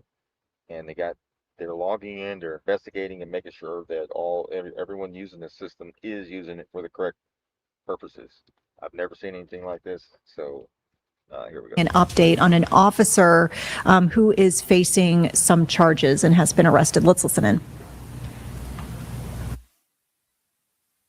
Right is Captain Corey Ciccarelli, who is the officer's commanding officer. So while conducting an audit of its license plate reader, the LPR system, Mooresville Police Department discovered an MPD officer accessed the system for personal reasons. As a result of this information, a criminal investigation into the officer's actions was initiated and subsequently revealed the officer accessed the LPR system 31 times for personal use. The officer was also untruthful about the reasons for looking up the LPR data. On August 5th, 2026, Officer Elizabeth Snowman was charged with accessing computers and was taken to the Iredell County Jail where she received a $5,000 secure bond. So flock and LPRs have been all over the news. This is frustrating and aggravating at the same time. But I know you're going to have questions, so I'll take your questions. Can you clarify if Mooresville has these branded cameras or if these were accessed from Houston and Underwood County? No, these are our cameras. Okay, and this was, she was looking for activity in Mooresville, Providence? Yes, she was looking for, so let me tell you what she was looking for. So she accessed the computers, the LPR cameras, to find information and track her boyfriend's ex-wife. So I think if by a reaction, that's not good, right? So that's what the genesis of this was, yes. Are there any discussions about any changes moving forward as far as? Yeah, so let me, thank you for that. So let me address that. So the way the system is set up now is the officers have to put in the reason for why they're using the flock cameras, like why are they tracking this vehicle? It's a standard drop-down list that flock has a number of crimes or investigations or whatever. What we found on hers was that of the 31 that she had done, I think 29 of them just said motor vehicle infraction. 2 of them were listed as burglary and robbery or something like that. And we also know that at least twice she accessed these cameras while she was off duty, which means she either sat in her cruiser in her parking lot and ran the plate again, or she took it in with her to her apartment and did it then. So, so moving forward, what we're doing on this is, in addition to what's in there, we're also going to have to attach a case number to this to give it a little more bite, to give it a little more. They're going to have to answer certain things, to put in another safeguard beyond what's already required by LPR, just so we don't, to say that we're not going to run into this problem. Listen, 6 months ago, I wouldn't have told you, I didn't even think we would be in this position, but it is what it is, right? And so what we want to do is, we have the safeguards that we thought were enough. Clearly they're not. So that's why we've added the extra safeguards that you just asked me about. What was the red flag in this instance? Was it her accessing cameras off duty? What kind of flag you got? So let me just tell you this. And again, here we go, right? I don't want to get too much into that because I don't think we're done yet, quite frankly. So we're looking at other ones. They could pan out to be nothing, but there's certainly ones that we're taking a secondary look at, a deep look at. But this one, because of all the little, there's a custody battle in play here. There's boyfriend, with all the stuff that was going on, it was clear that we needed to address this one right away, and that's why we did it. But we're in the process. It's like an episode of Jerry Springer or something, right? Right. We could be back here in a couple of days, to be quite honest with you. Hopefully not, but there's some that are going to beg a second look. Are you expecting additional charges against her? We think we have all the charges we're going to have. We don't anticipate any more coming from this. I mean, we looked at some other avenues. Quite frankly, I'll be brutally honest, right? We looked if there was a stalking component because of the number of times, but it's under the laws in North Carolina. The victim has to be aware. She has to be in fear, things like that. That didn't rise to this level because she certainly didn't know about it. So, but we had those discussions about whether there was another charge, but there doesn't appear to be. What was the period of time that these 31 searches were done? So that one I'm not going to get into either, only because we have pending things. But we're going to get into this a little bit, but it's almost when you and I talked about drones, right? And the concern about privacy and, issues, and are the police going to be looking at us through my windows and stuff, right? And I get it. And I told you then, would be my same answer now. We can only policize so much, and we can't think of everything. And we try, and we think we have good safety. But at the end of the day, it's free will. And so, if there's anything I've learned in all the years I've been doing this, is you can't protect somebody from themselves. All I can say is the same thing I told you during the drone interview. We have the drones, and we place our flight logs, and they can see, and they can read the case, and they can know why they're up. And I told you then, and it's the same for this. The analogy is the same. But if we find out somebody's using it for nefarious reasons, they're not going to be here anymore. And listen, I know we're going to take a hit publicly on this. I get it. I think it's what bothers me most about this is, nobody's going to know who Elizabeth Snowman is 6 months from now. But what they're going to know, especially the people that believe that LPR should not be out there, is that this is another log on the fire for those guys to keep that flame going about why, and look at this, there's another cop abusing the system. That's what bothers me the most, that the people that use this stuff for personal gain, like she did, can't think past their nose on how it affects law enforcement. We've had these discussions globally. As some of you know, I sit on a board with the International Chiefs of Police. We've talked about this issue nationwide about and how the number of good things flock cameras have done, LPRs have done, missing persons, finding missing kids. It's been a game changer for us, what we've been able to accomplish here. But it all goes up in smoke when you have cops like this violating the system. So listen, for the people that are going to say, this is a reason why we don't want them. I understand that. And that's the travesty in this whole thing. That's what irritates me the most, because these LPRs have literally been a game changer, especially for this community.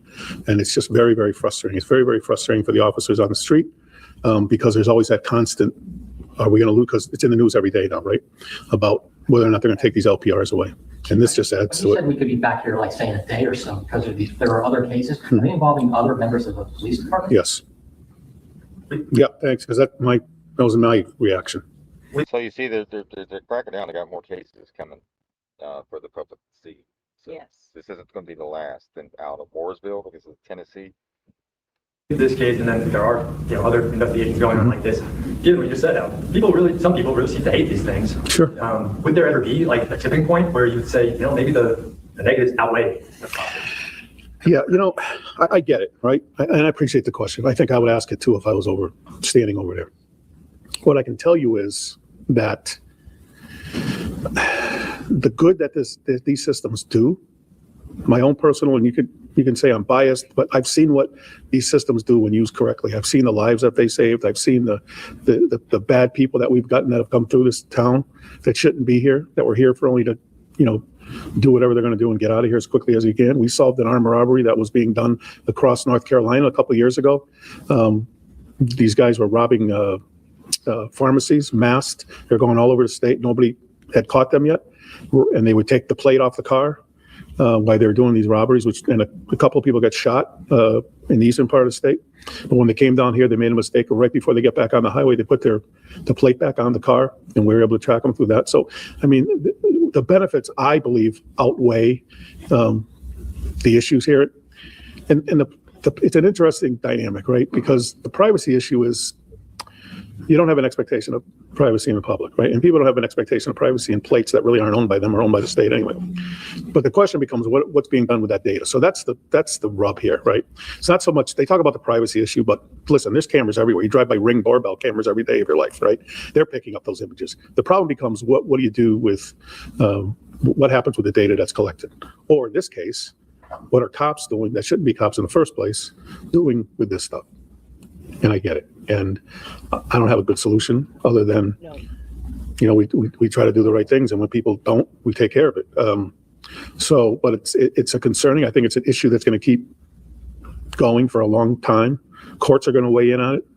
I think the decision is going to be on the side of what is done with the data. That's what we're going to see. It would be my guess down the road. If anything changes, it's going to be what is done with the data.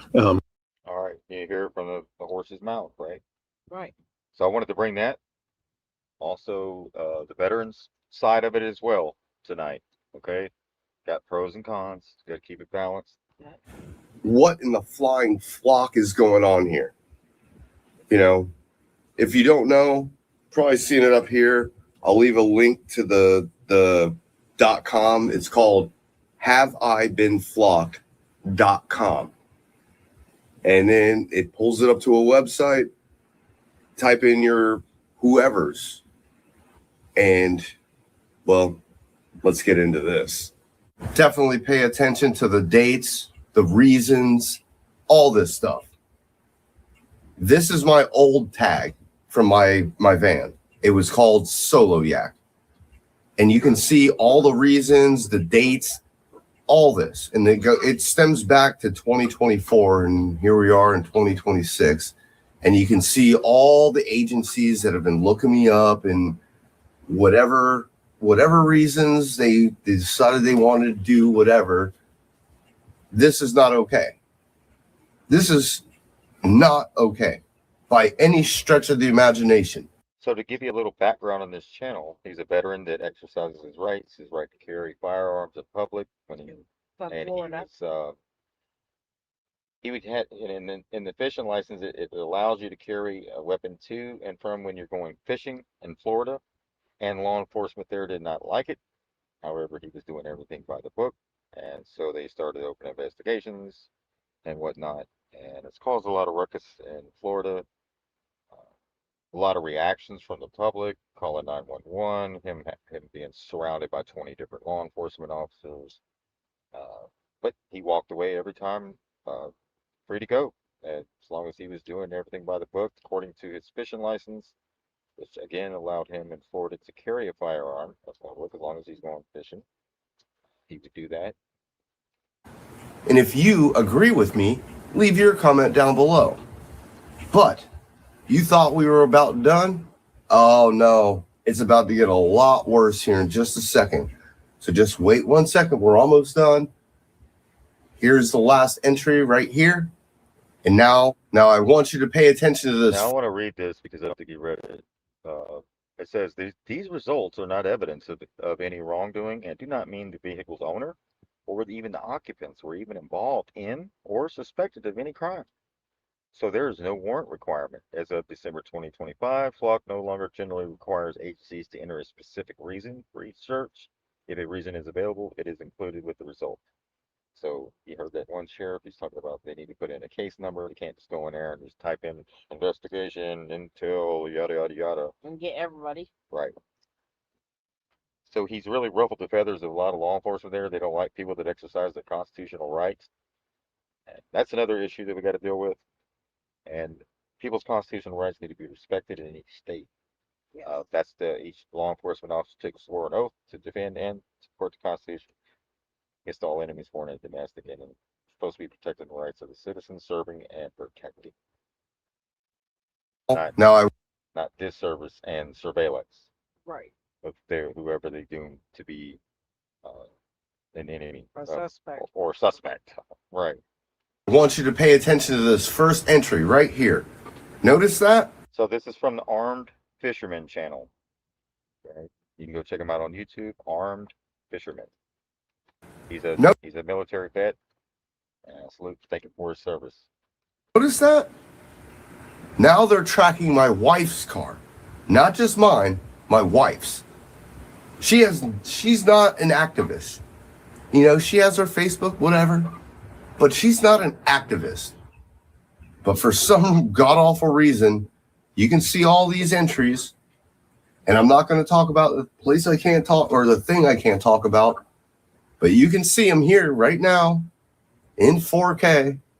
Right now, you see all this, right? Yeah, just continues on. Hold on. It's not over yet. Well, the tag you were just looking at was my wife's old tag. This is my wife's new tag. You know, after 10 years or so, they give you a new tag. And well, this is her new tag.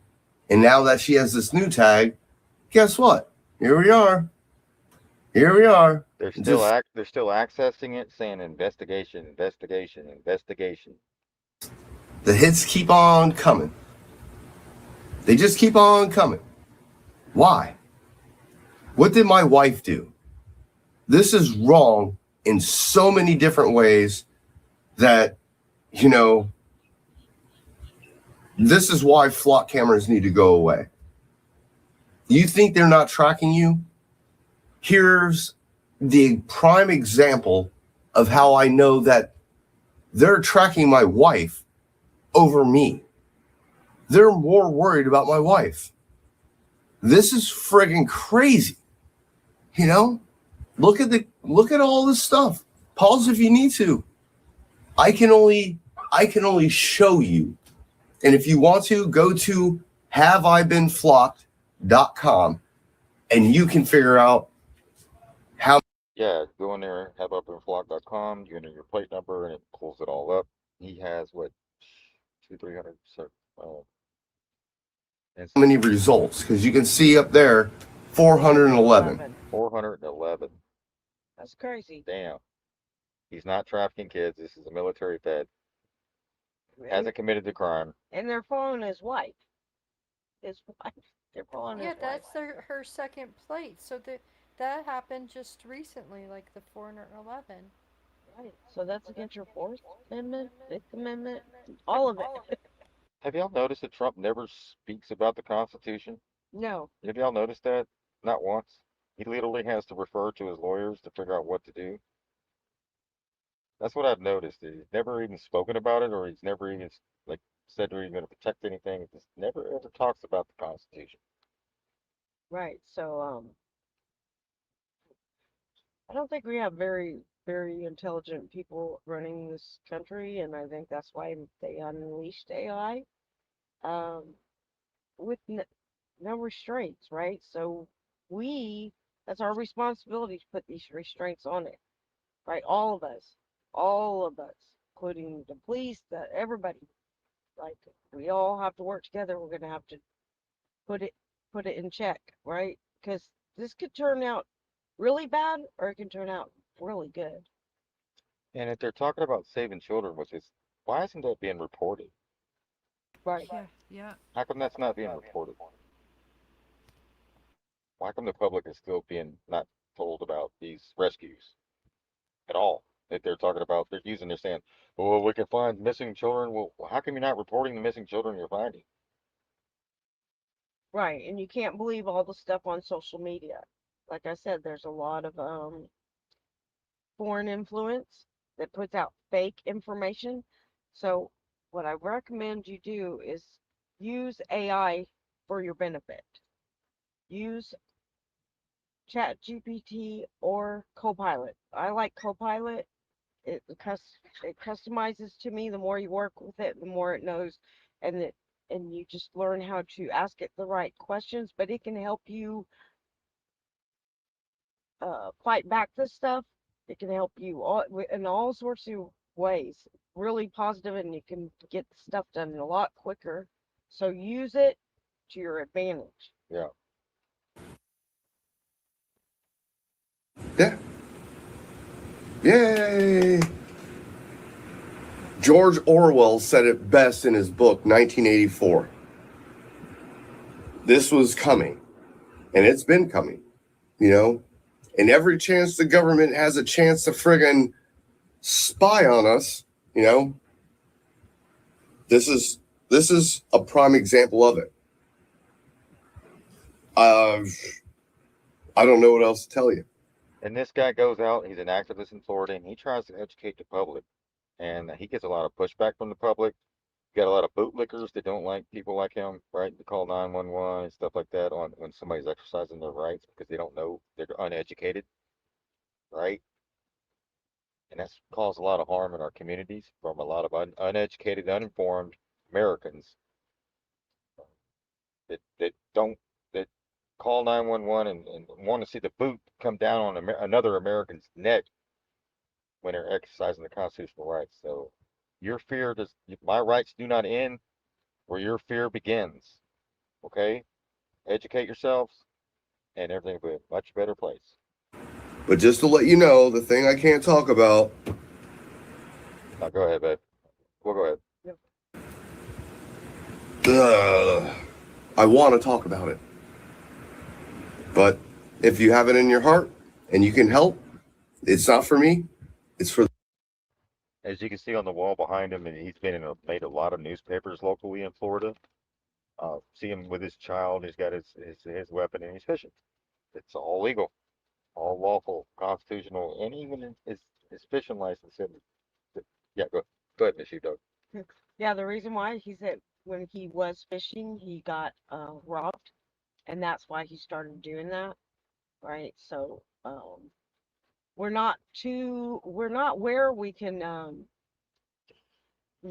all lay down our guns. We're not even close to that. So we do have to use our Protections. Our Bill of Rights also, right? But guns do kill people, so we need responsible people also carrying those, not just some crazy person. But we got to stop with the left, right. The left are calling the right MAGAs, maggots, and the right's calling the left Democrat. I mean, that's come on, that's Childish. so childish. We got major issues we need to deal with, And that the back and forth needs to stop. And I listen to the left and the right, man. I really enjoy that way I can make sense of everything. And I've noticed that the left, they said they're not against guns. They're just against the guy it's a flea market selling guns out of a back corner with no checks, no balances, nothing. There's people that are doing this, selling firearms just to anybody that walks in that has the cash. And that could be dangerous. And that's another thing. That's the left stance. They just want checks and balances on this so crazies don't get a hold of it. And criminals it shouldn't be. He didn't want one of the guys, he didn't want to call out where this flea market is, but there's a flea market and they're selling weapons in the back corner to anybody that walks in there, no paperwork, cash. Right? And that can be dangerous. That can become dangerous, right? So that's what we're talking about there. We have to have checks and balances on everything, but we also want to keep our rights, right? So Yeah. got a lot of work to do. Well, who's to say who's crazy? Who can and can't really have a gun? You had a cop stalking her boyfriend's ex-wife, like, and she has a lot of guns. Right. Like she's a cop. So who's to say until you do something crazy, you're really not crazy. Right. So it's like it's a messed up situation Yeah. because you've got I agree. So that's where the left and right have to come together and figure out what it is. Yeah. And communities need to figure out how we're going to do this, right? What is it you want? Both sides are going to have to come together, or we're not going to be able. You're going to always have one side protesting the other side on different issues. We need to come together and put our heads together, right? And I just wanted to reiterate about, everyone's saying, "Oh, Trump's going to give us our republic." It's not. We don't have to create another republic. The republic has always been here from the beginning, right? We just have to recalibrate it, right? Exercise it. So the judicial shift is going back towards the constitutional limits. So U.S. courts, especially the Supreme Court, are actively reshaping the balance of power inside the federal system. It's a constitutional recalibration driven by judicial philosophy, legal challenges, and the limits written into the Constitution itself. Like we said, there's going to be a lot of constitutional battles. That's what's going on right now. This movement has four major pillars. Number one, reasserting judicial authority over federal agencies. Courts are reclaiming their constitutional role as interpreters of law rather than deferring to executive agencies. Chevron deference overturned. Judges now interpret ambiguous laws directly instead of letting agencies decide their own powers. This places constitutional boundaries back where they were originally intended, with Congress writing laws and courts interpreting them. Major questions is doctrine strengthened. Agencies cannot make sweeping national rules without explicit congressional authorization. This prevents unelected bureaucrats from expanding federal powers beyond constitutional limits like they have been doing. This is the most significant structural shift in federal power in decades. 2. Rebalancing separation of powers. Courts are enforcing clearer boundaries between the branches of government. Executive agencies cannot legislate. Congress must speak clearly when delegating authority. Courts must independently interpret statutes. This is constitutional realignment in its purest form, restoring the original architect of the federal system. Number 3, expanding rights through text and history. The judiciary is grounding rights in the Constitution text and historical tradition. Second Amendment rulings require historical analogs for gun regulations. Religious liberty protections are expanding under the First Amendment. Free speech rulings are limiting government influence over online platforms. This approach rejects modern policy-based interpretations and returns to constitutional foundations. Number 4, strengthening the state. Like I said, the powers in the states. Sovereignty under the 10th Amendment. States, including Texas, are gaining more constitutional leverage, more autonomy over elections, more authority in immigration disputes, more independence in regulatory conflicts, more protection against federal mandates. Courts are reaffirming that states are not administrative subdivisions of Washington. They are sovereign entities with constitutional rights.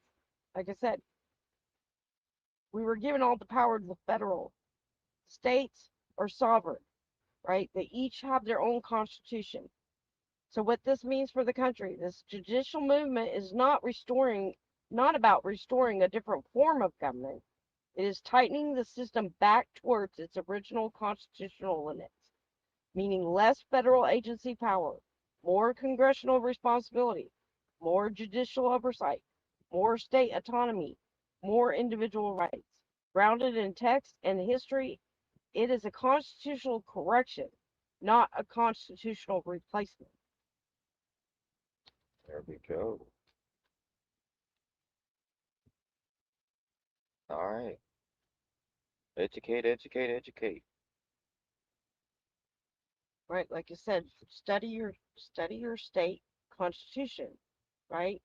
We can always have things amended, ratified, whatever it is, in a bill or whatever. We have that power in each state. We can bend this to go where it's supposed to be. Which is power. Power to the people. Yes. Right. So let's quit attacking the veterans out there trying to educate the public, law enforcement. Leave them alone. Take note. Unless they're doing something wrong. You should be actually asking them to come in and help teach the community to bridge that gap. But you don't want to bridge the gap. You want to keep your boot on people's necks, right? And there's a lot of bad law enforcement going on in Florida. I've seen some pretty radical shit over the last couple of days watching these body cams. And they don't have body cams either. And they don't have body cams in Florida. Some of them. Some of them, especially, what was that, Polk County? Uh-huh. Yeah, no body cams, and they hog-tied a lady. Her name was Mary, or her name is Magdalene. She was feeding homeless people, and when she left the scene, it just so happened to be a bad area. So law enforcement pulled her over. They noticed she had Palestine stickers on her And thing. rainbows. They ended up breaking their window. People that feed the homeless, breaking their window, pulling them out of the car, hog-tying 2 females, and treating them like they were, and calling her a B, a H, all kinds of horrible shit. So I don't know what triggered them. They say it was because they were in a certain area where there was high crime. They always pull over anybody that leaves that area.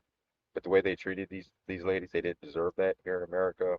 I don't know what's going on in Florida, but they got some people that are out of control.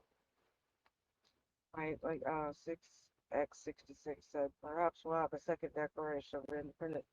Okay, that we already have one. Why would we need a second one? And you wrote it, right? Everything needs to be done by the people. All this, secret that. Blah, That's blah, what blah. like accused of. There's going to be a secret Secret. military operation. Everything's secret. And I looked into that because that really bothered me. That's impossible. We have too many checks and balances. If that was to take place, first of all, they'd all have to be in on it. Second of all, that's not what we want, right? We want, if someone's going to be accused of something, we want a hearing. We want evidence. We don't want just mass arrest. How crazy would that be? Loco. You know, if someone could just falsely accuse you of something, you have no way of proving otherwise. They just get thrown into a FEMA camp or something. That's crazy. We cannot even think that way. And to even think that way, I can't even believe I even thought that way at one point. But that's craziness. And that should never be okay with anybody.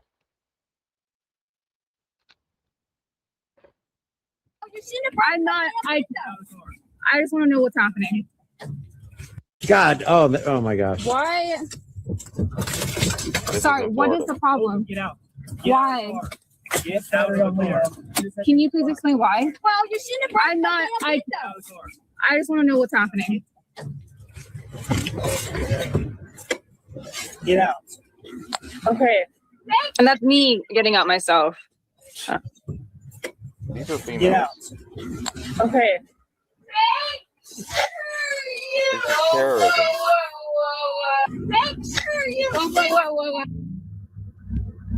This is And what then that's why I say, like, that's thumb there. Like, that's not my. that's what terrorizing your community looks like, guys. This isn't how you're supposed to be treating each other, especially law enforcement. You want to be respected, but yet you're pulling these women out for a traffic stop and treating them like they're uh, Bin Laden and Saddam Hussein was just driving a vehicle. He just left the scene. If you were surveilling the place, you would have seen him passing out food to the hungry.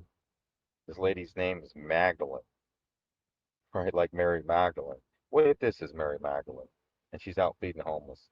What would happen in this system and this crazy shit that we have today? Would Mary Magdalene and Jesus Christ be arrested for feeding the homeless? Would they be surveilled?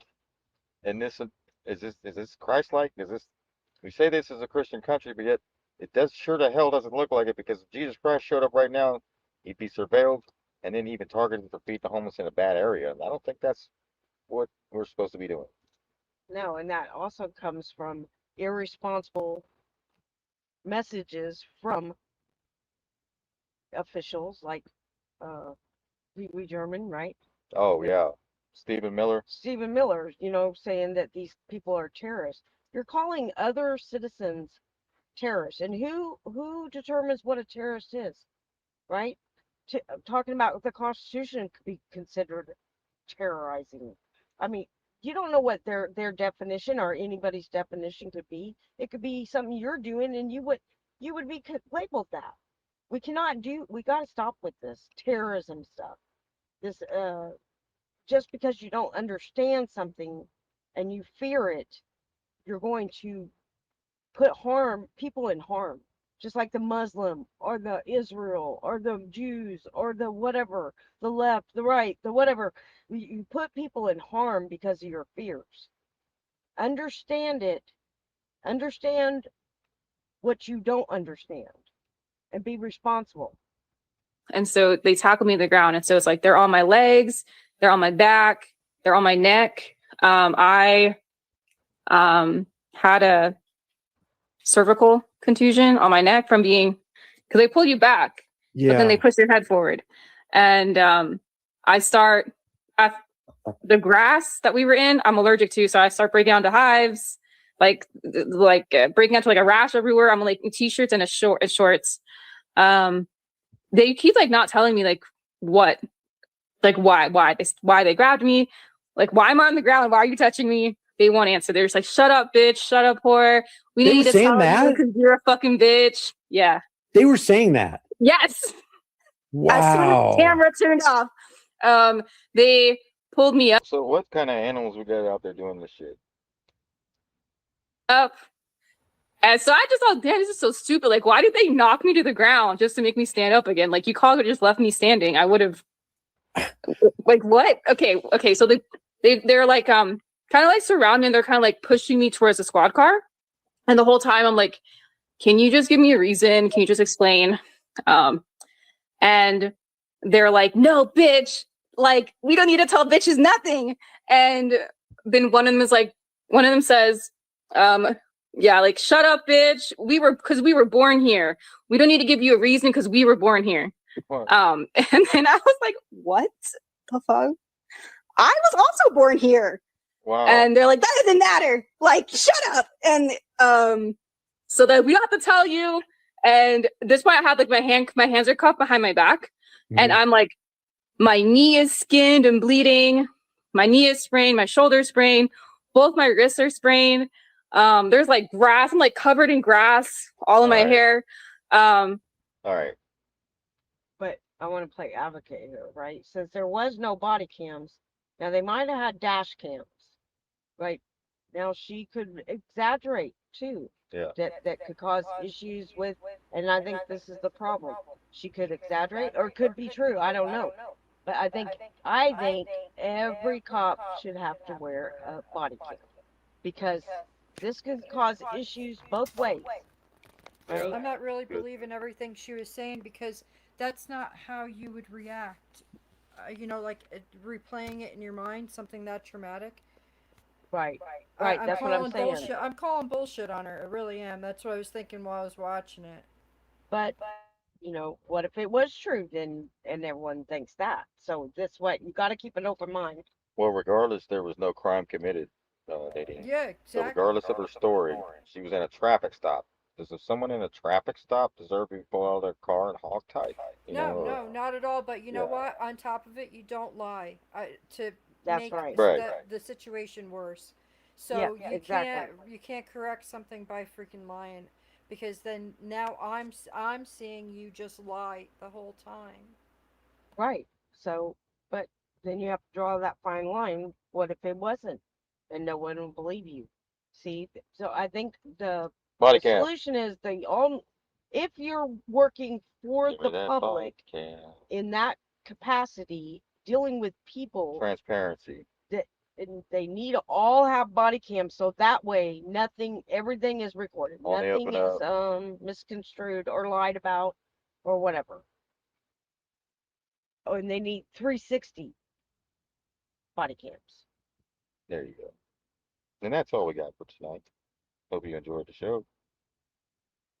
Gave it the pros and cons. We look forward to seeing you again Friday, 8/7/26. We're going to bring more and more information, more education, less fluff, less politics, less bullshit moving forward. So, love and light. Thank you, Nadine, for coming on with us tonight. I want to thank the pet ladies as well. Glad Kristen, she's got 10, 15, 20 million views on that video, and I hope it helped a lot of people. And we thank God that she's safe with us today, and she's being able to spend time with her family today as well. Shout out to everybody out there on a vacation, out there spending time with their family by the lake, by the water. Enjoy, and we'll see you Friday. Good night, Good night, everyone. Thank you for everybody. joining us.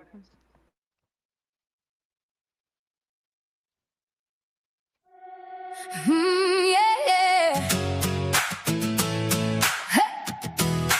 Land of the free. Yeah. I got a deed in my hand, but it feels like a loan. Paying taxes on the dirt like the state really owns. Every year they come knocking, saying pay or you're gone. Makes you wonder if the freedom we were promised is gone. They say it's private property, but that line's getting thin. When the government decides what you can build, where you can live, utilities cut across it like a vein in my skin. If a neighbor builds too close, the courts step in. Tell me how I'm free when the land ain't mine. When they take it for a road or a power line. Feels like I'm living on borrowed time in the land of the free. But it don't feel like mine. Oh, but it don't feel like mine. Oh yeah. Eminent domain like a knock at the door, saying we need your backyard, maybe even more. They'll pay what they choose, call it just and fair, but you lose your home while they stand and stare. Property taxes like a rent I can't quit. Miss a payment and they'll take every bit. Ownership's a word that don't quite fit when the government's the landlord and we're tenants in it. Zoning laws tell me what I can't create, what I can't build on my own damn estate. Feels like control dressed up as fate, and every rule they write just locks the gate. Tell me how I'm free when the land ain't mine. When they take it for a road or a power line. Feels like I'm living on borrowed time in the land of the free. But it don't feel like mine. They say it ain't communism, but the power's the same. When the government decides every inch of the game. Ownership's a shadow, just a legal name. And freedom's feeling fragile like a flickering flame. I ain't saying we're red, but the lines show blood. When the state has the final say on what's yours. Feels like freedom ain't what it was before, and the Constitution's voice is a distant roar. Tell me how I'm free when the land ain't mine. When they take it for a road or a power line. Feels like I'm living on borrowed time in the land of the free. But it don't feel like mine. But it don't feel like mine. Maybe freedom's still here, but it's harder to find when the rules keep changing and the walls closing tight. I'm holding my deed like a lifeline. land of the free. But it don't feel like mine.